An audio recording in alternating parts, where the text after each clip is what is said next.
Okay, we have a little project that should extend the life of some older corded appliances you might find in a shed that don't have a short length of short length of cord coming out of the device to allow you to tie to your extension cord. Some of the older blowers like this really quite powerful weed eater 150 mile an hour E-light blower were powerful, and they draw a lot of current, and even with the cord keeper and the dog barking in the background, I found that working in the yard, yanking on the cord and bumping into the female end of the extension cord, which is just fit into a socket at the end of the older devices that don't have a little length of cord attached, would cause arcing and bad contact and heat buildup. And with the other blower, what I ended up with was a smoking hole in the end of the device after enough heat and melting occurred. So with that device, which has since been worn out, I attached a long extension cord permanently to the device, something they would never sell because of the cost of extension cord and copper these days. But really convenient to not have to find a cord and have it developing heat here and melting your appliance. So the project's been evolving a little bit. I started to want to solder. And of course, there's always, for the really ambitious that have a crimping tool, we could always go straight in with our extension cord and crimp some of the similar female spade clips on there. But it's been evolving as I've been working with this great IV cam app store thing, and getting it so that it's not overwhelming our old computer with too much resolution and settings. I've been thinking that I don't really want to solder because there's plenty of room in here. I don't have a proper crimping tool, and so pliers or something would make kind of a weak installation. So I have so much room in here to add a permanent extension cord that I'm going to just use wire nuts. And when we open this up, you find that there's just a plain old male plug set down into a little bracket, and I've already snipped it, but I'm going to assume that the typical that the hot wire is black, and that it's attached to the narrow prong of the plug, not the wide prong. Wide is common.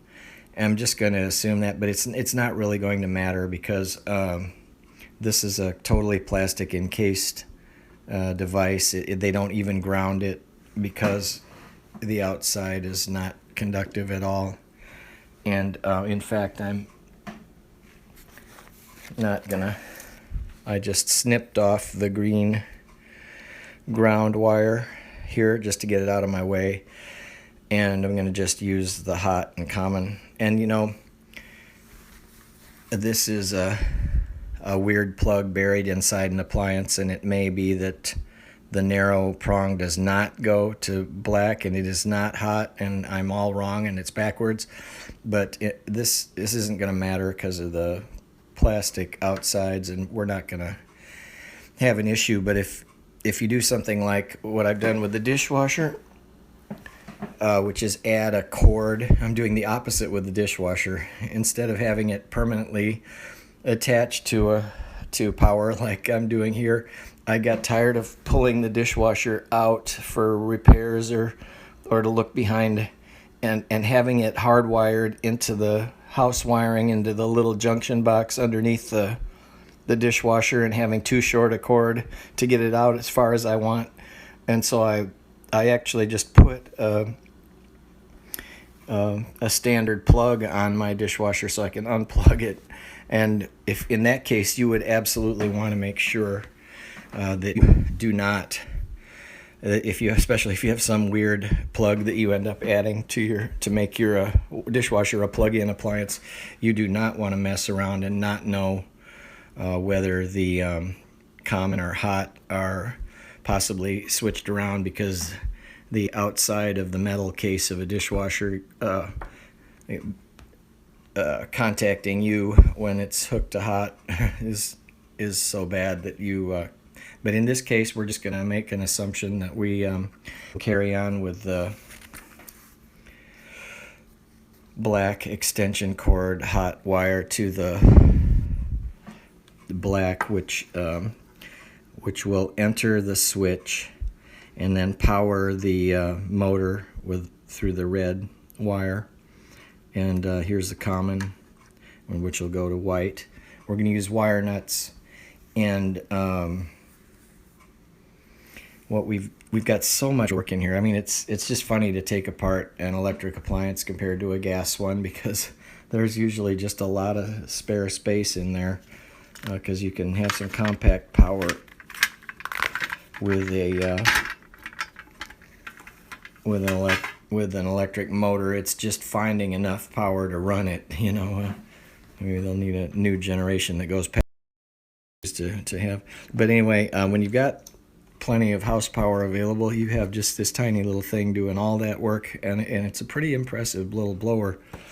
But there's tons of room to work with as a result of that. And what we're going to do is just run the cord in through the little bracket where this male plug used to sit, and that way while we're working we won't accidentally yank these tender wires off the motor or anything like that, because we've got this heap big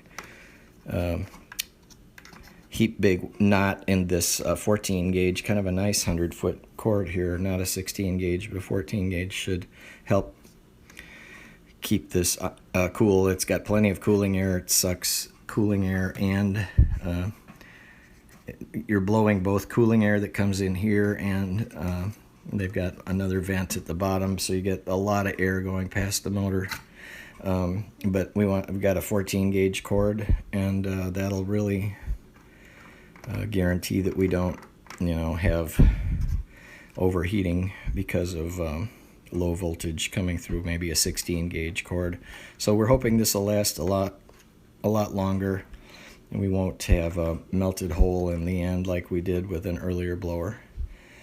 All right, well, we'll just twist on some wire nuts, and then we will fire it up and show that it worked.